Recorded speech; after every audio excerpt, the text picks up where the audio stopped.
Send me, I know you. The most valuable thing a recording artist creates is not the song. The song is just a piece of paper. You came back.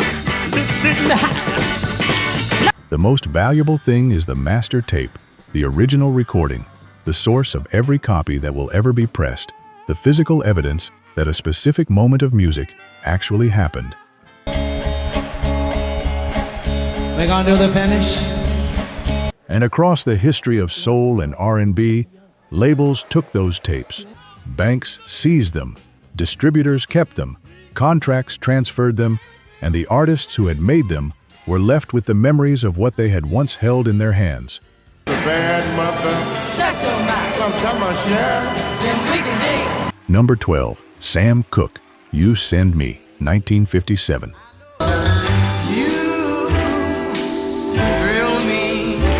Sam Cooke was the most commercially sophisticated black artist of his generation, a man who understood, earlier and more completely than almost anyone of his era, that the music business was a business, and that the only way to participate in it on fair terms was to own the infrastructure through which your music traveled.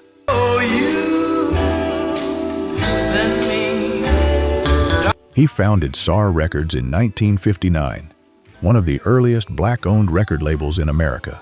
Founded at almost exactly the same moment as Motown, a label that released 57 singles and launched the careers of Bobby Womack, Johnny Taylor, and Billy Preston.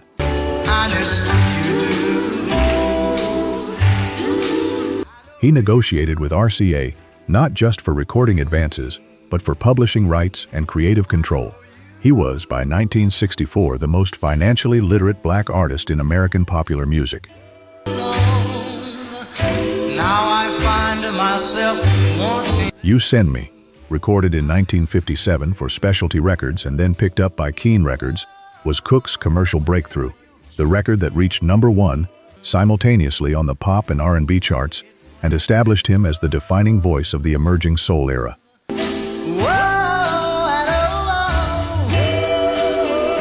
Specialty Records had owned the masters. The commercial structure of the deal reflected the standard practices of the 1950s music industry, which were not designed with the artist's financial benefit as a primary consideration.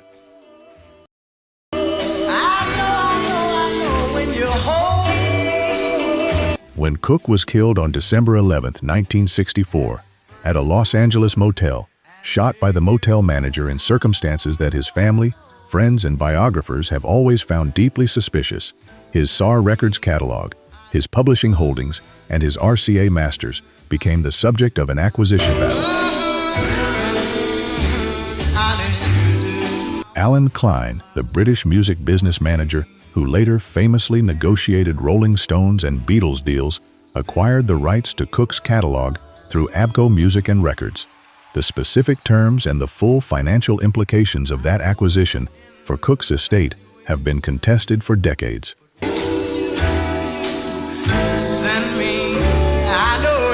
The music that Sam Cooke built, the recordings he had fought to control, the publishing he had organized, the label he had founded to give other black artists a path forward, is now controlled by ABKCO. His estate has pursued various legal challenges across the decades. The most commercially sophisticated black artist of his generation died with his most valuable assets in the hands of someone else.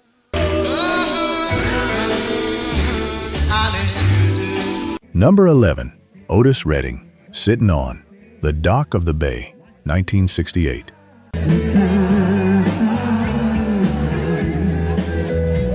The clause was in the contract from the beginning. It was in the original 1960 master lease agreement between Stax Records and Atlantic Records, the distribution deal that gave Stax the commercial infrastructure it needed to get its records into stores across America.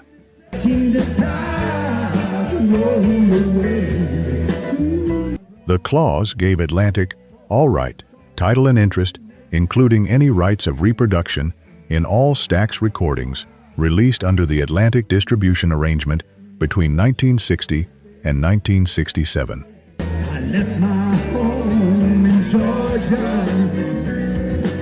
Jim Stewart and Estelle Axton, who had founded Stax, almost certainly did not fully understand the implications of what they were signing. The clause was standard Atlantic boilerplate, the kind of contractual language that distribution deals included as a matter of course, that no one expected to be invoked in its fullest possible interpretation.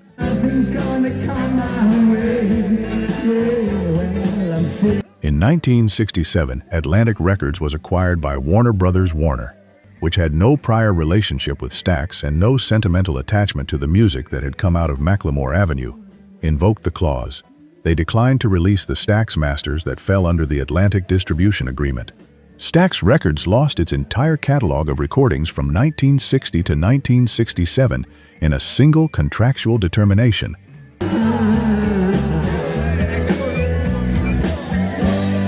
Otis Redding's complete recorded output, Try a Little Tenderness, Respect, I've Been Loving You Too Long, Pain in My Heart, every recording he had made at Stax before his death in December 1967 remained with Atlantic Warner. The label that had built him was left without the recordings that had built it.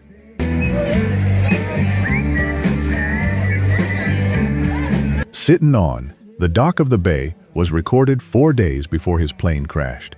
It was posthumously released in January 1968 and became his biggest hit, the first posthumous recording to reach #1 on both the pop and R&B charts simultaneously. It was released on the Volt subsidiary of Stax. The masters went to Atlantic. Otis Redding never heard it on the radio. His label lost it when the distribution deal ended.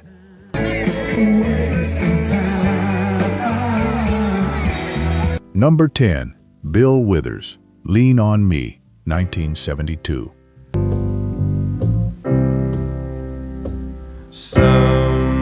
Bill Withers had been assembling aircraft components on the production line at a Boeing factory in Los Angeles when his music career began. He was 32 years old before he released his first record. He had spent his adult life in the working world, understanding what it meant to work for a living, to show up and deliver, to be a craftsman in a literal and unglamorous sense. And that background gave his recordings a quality of earned honesty that no amount of studio polish could manufacture.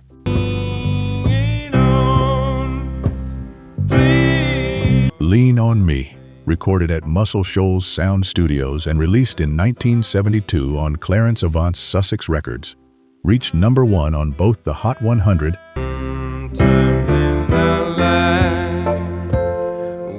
and the R&B charts simultaneously. Ain't No Sunshine had already hit #3. Use Me had already hit #2. Sussex Records, the small Los Angeles independent that Clarence Avant had founded in 1969, had produced, with Bill Withers, 3 of the most beloved recordings in American popular music.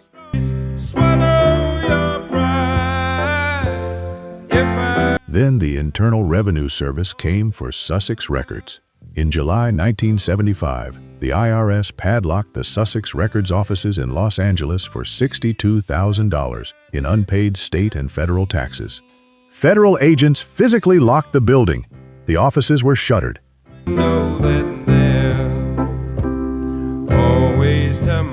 And the master tapes of Bill Withers' Sussex recordings, the original recordings of Lean on Me, Ain't No Sunshine, Use Me, and every other track he had made at the label, were among the assets that went into the seizure.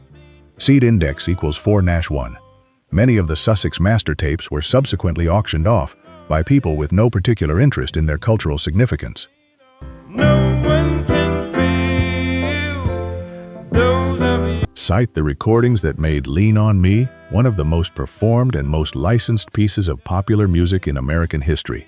Used at graduations, at funerals, at memorials, at moments of collective crisis across 5 decades. Those recordings masters were auctioned off for a tax debt of $62,000. Many were never recovered.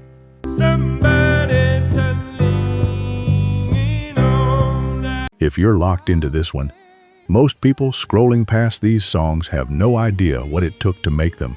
We digs that history back up, one record at a time. The subscribe button costs nothing, and it means you won't miss the next one. Number 9, Jackie Wilson, Higher and Higher, 1967.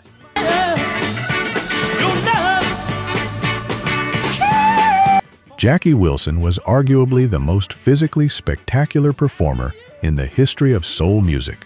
His voice could do things that most singers cannot do. Move between registers with a fluency that makes the transitions sound accidental rather than achieved. Reach notes at the top of the tenor range with a brightness that captures as pure physical presence.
Financial leverage against the label that recorded them.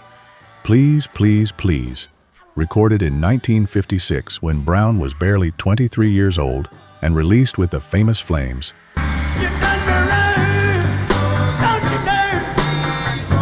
is one of the foundational recordings of soul music, a piece of gospel-rooted passion that begins barely above a whisper and builds to something that sounds like a man being physically consumed by his own emotion.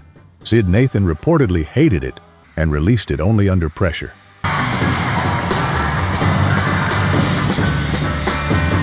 It reached number 5 on the R&B chart and established Brown as an artist capable of commercial impact without abandoning the specific quality, the directness, the rawness, the unwillingness to smooth the edges off the feeling that made him genuinely different from everything around him. King Records owned the masters.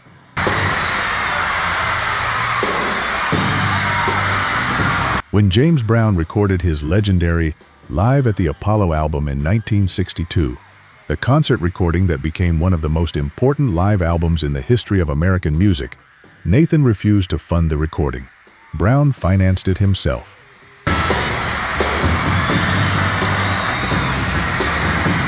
He recorded his own concert. King Records then owned the masters. Brown fought Nathan and King for decades, through contract renegotiations, through label hops, through the specific financial and legal leverage he built as he became commercially more powerful.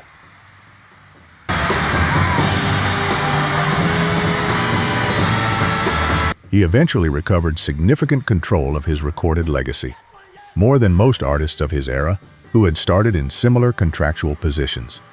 But the early King masters, the recordings that established the specific James Brown who would go on to define funk, those are now part of the Universal Music Group catalog.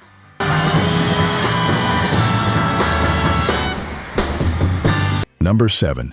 Aretha Franklin, I Never Loved a Man the Way I Love You, 1967.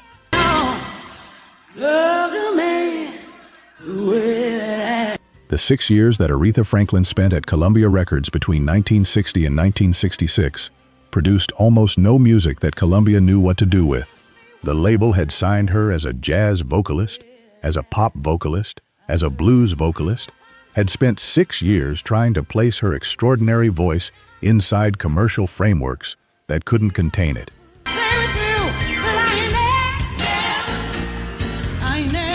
They didn't know what to do with me, Franklin later said. The recordings from that period, genuine documents of a voice already in full possession of its power, sat largely unused in Columbia's vaults. When Jerry Wexler of Atlantic Records signed Franklin in 1966, he understood immediately what the Columbia years had missed. He took her to Muscle Shoals, Alabama.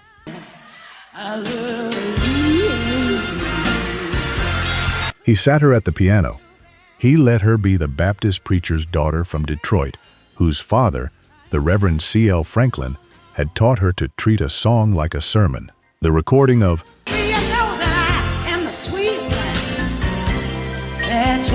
I Never Loved a Man the Way I Love You that came out of that session in January 1967 was, from the first bars, obviously one of the greatest recordings in the history of American popular music.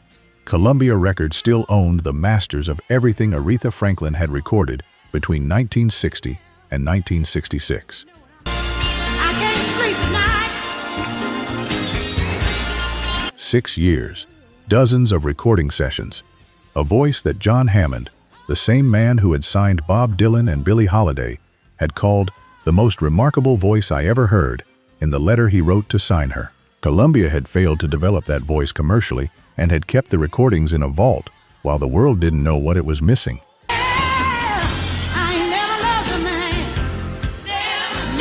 The Atlantic era launched Franklin into her commercial peak, 10 Grammy Awards across the following decade. The Columbia Masters were eventually released as archival material, evidence of what had been there all along, waiting for someone to understand it. Aretha Franklin died in 2018. The Columbia Masters belonged to Sony Music. She did not own them.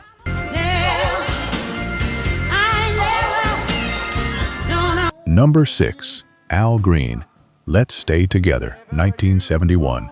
Make me feel so right. The high record sound, the sound that Willie Mitchell built in Memphis across the late 1960s and early 1970s as a direct alternative to both the polished Motown formula and the rawer Stax approach, was one of the most distinctive and coherent production aesthetics in the history of American soul music.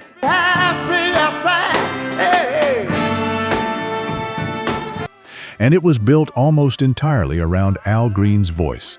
Let's Stay Together, which Green and Mitchell recorded in 1971 and which went to number 1 on both the Hot 100 and the R&B chart, was the commercial peak of that partnership.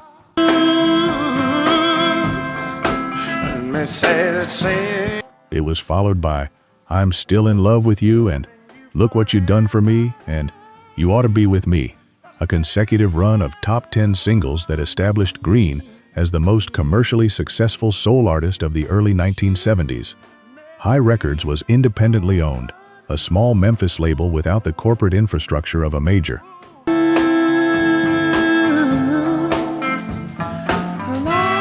When High Records was sold to London Records in the late 1970s, the catalog of Al Green recordings, every session, every album, every single, went with it.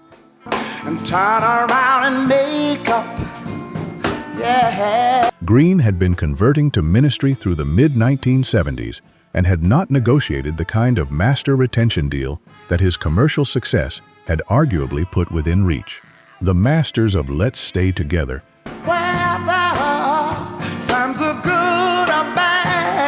and the complete High Records Al Green catalog moved from London Records to Cream Records to various subsequent owners as the catalog was licensed, sub-licensed, and eventually acquired into larger catalog packages. So good or bad, happy or sad. Al Green has spent decades in productive commercial relationship with the labels that control his masters. The catalog is well managed and properly distributed, but the recording he made in 1971 that became one of the most beloved soul ballads in history is not owned by the man who made it.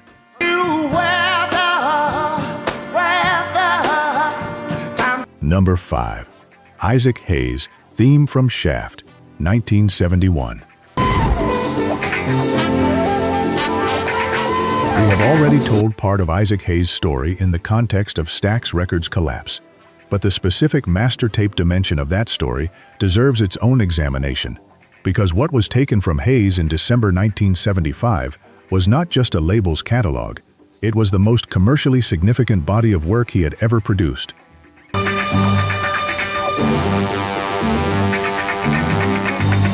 Hot Buttered Soul, the Isaac Hayes Movement, to be continued, Black Moses, Shaft. In the space of 3 years between 1969 and 1971,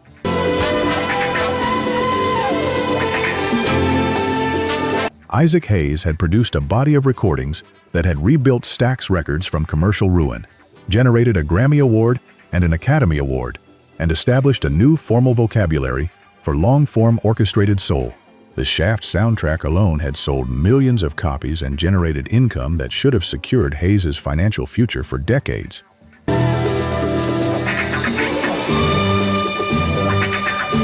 When the federal marshals arrived at 926 East McLemore Avenue on December 19, 1975, and told everyone in the building they had 15 minutes to leave, they were taking the physical master tapes of everything Isaac Hayes had recorded at Stax.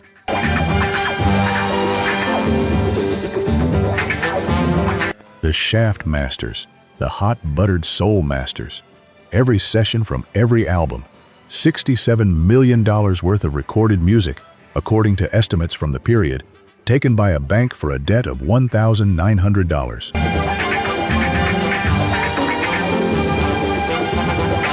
Hayes subsequently filed for personal bankruptcy. In 1977, he was reported to have debts of approximately $6 million. The man who had stood at the Academy Awards podium in 1972 wearing a vest of gold chains, The bad mother. Shut your mouth. I'm telling my share. Then we can the dig. first black artist to win an Oscar for original music, was bankrupt 5 years later. The masters of the work that had generated that Oscar were in a bank vault, cataloged as assets in a bankruptcy proceeding. Can you dig it? Number 4. Ike Turner, Proud Mary, 1971. Nice and easy. The story of Ike Turner and master tape loss is the story of a man who built his own recording infrastructure, literally constructed his own studio, in order to own what he created, and then watched that infrastructure seized by the IRS while he was fighting his own worst impulses. We never, ever seem to do. Ike Turner had been at the center of American rhythm and blues since the early 1950s. As a band leader, as a session musician, as a talent scout and producer who had done as much as any individual to create the musical conditions out of which rock and roll emerged. And we like to do it. Nice. Rocket 88, the 1951 recording often cited as the first rock and roll record, was produced by Ike Turner and recorded by Jackie Brenston and his Delta Cats, Ike's band performing under a different name. In the late 1960s, Turner built Bolic Sound, his own recording studio in Inglewood, California.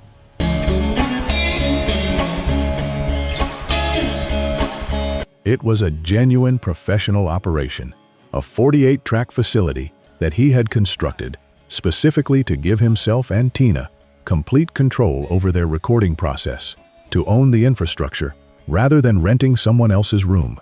This song and do it. The records he and Tina made at Bolic Sound across the early 1970s, including their version of Proud Mary, The Creedence Clearwater Revival song they transformed into a slow-building, explosive piece of soul rock that reached number 4 on the Hot 100, were recorded on equipment and tape that he owned.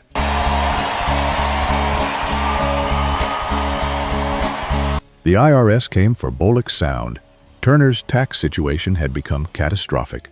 A combination of the financial chaos of his personal life and the specific vulnerability of an independently operating recording facility that generated income in cash-adjacent ways. The IRS seized the studio. The masters recorded at Bollock Sound became assets in a federal tax proceeding. The infrastructure Turner had built specifically to own his own recordings became the mechanism of his dispossession.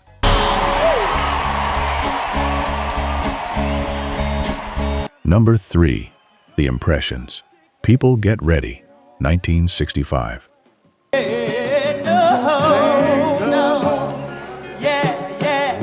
Curtis Mayfield spent his entire professional career in a sustained, intelligent, and ultimately only partially successful attempt to own what he created. The Impressions were signed to ABC-Paramount Records.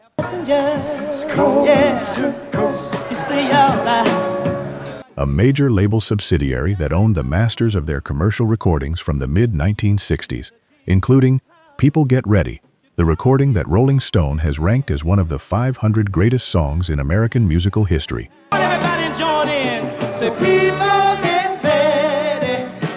When Mayfield founded Curtom Records in 1968, his own label, built specifically to give him and the Impressions the kind of ownership and control that ABC-Paramount's structure had denied them.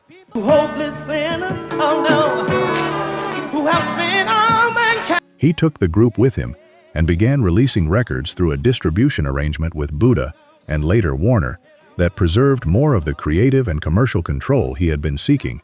Move On Up, the Superfly soundtrack. A run of genuinely extraordinary recordings released on a label he controlled.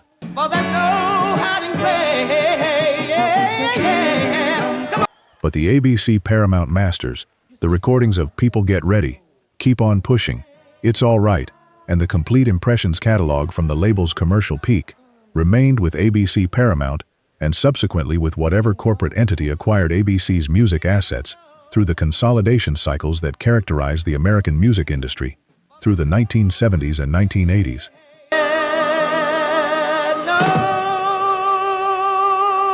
Mayfield was involved in a catastrophic accident in 1990. A lighting rig fell on him at an outdoor concert in Brooklyn, leaving him paralyzed from the neck down. He spent the final 9 years of his life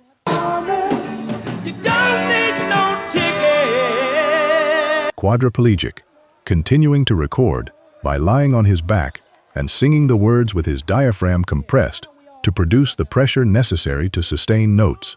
He died in 1999. The masters of People Get Ready, a song the Library of Congress has placed in the National Recording Registry, a song every generation has needed, are not owned by his family. Amen. Come on, let me hear you one time. Yeah. You see, when you do that. Number 2. Sly Stone, Family Affair, 1971. Grows up to be somebody you just love to burn. Sly Stone's commercial and creative peak came at exactly the moment his personal life was disintegrating with the specific speed and comprehensiveness that cocaine and heroin and a radical social isolation produce when combined in a creative genius. And you still checking each other out. By 1971, when Family Affair hit number 1, his final number 1 hit, a dark, claustrophobic piece of funk built around an ARP synthesizer pattern that sounds like an alarm system going off in slow motion, the man who had stood at Woodstock and given 500,000 people "I Want to Take You Higher" was barely recognizable to the people who had been around him then.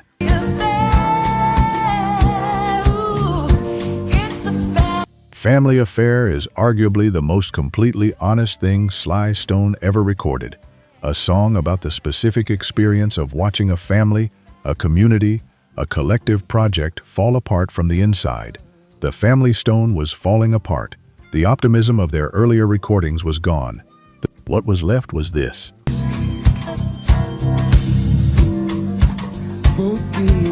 a #1 hit that sounded like a goodbye. Epic Records owned the masters. The contracts Sly Stone had signed as his commercial leverage decreased and his personal situation became more desperate reflected the fundamental power asymmetry of an artist who needs money immediately against a label that can wait. Blow and ain't nobody wanna be left out. He signed agreements that transferred more of his future income to the label, more of his creative control, more of what he had been building since the mid-1960s. Stone has been involved in various legal disputes over his masters and his royalties across the decades since his commercial peak. He has publicly stated that he has not received the royalties his recordings should have generated.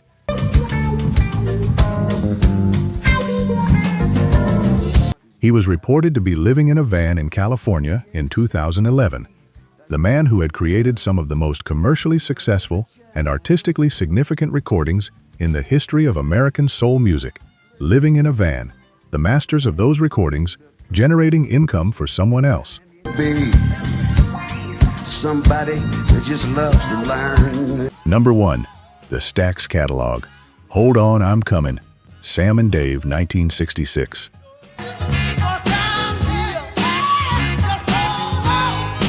The most complete master tape theft in the history of soul music took place in 2 separate acts, years apart, and the combination of them destroyed Stax Records twice. The first act happened in 1968. When Atlantic Records was sold to Warner Brothers, Warner invoked the clause in the original Stax distribution agreement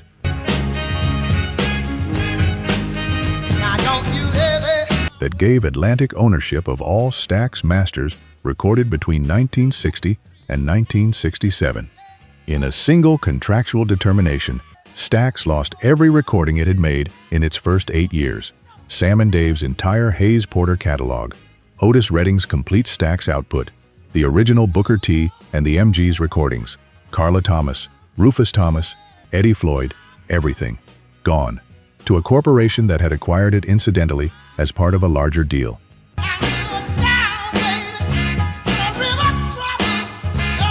The label that had built those recordings received nothing. The second act happened on December 19, 1975, when federal marshals arrived for the $1,900 debt. The catalog that Stax had rebuilt since 1968, Isaac Hayes, the Staples Singers, Johnny Taylor, the complete second era of Stax recordings, went with the building. The bank took the master tapes.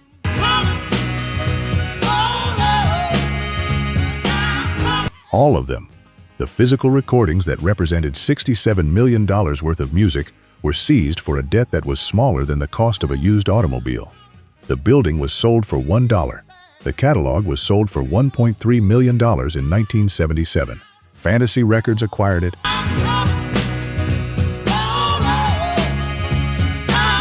Fantasy was later acquired by Concord. The Stax catalog, the recordings that Sam and Dave made, that Isaac Hayes made, that Otis Redding made, that the house band made on a Sunday afternoon in 1962 when an artist didn't show up, is now managed by Concord Music Group.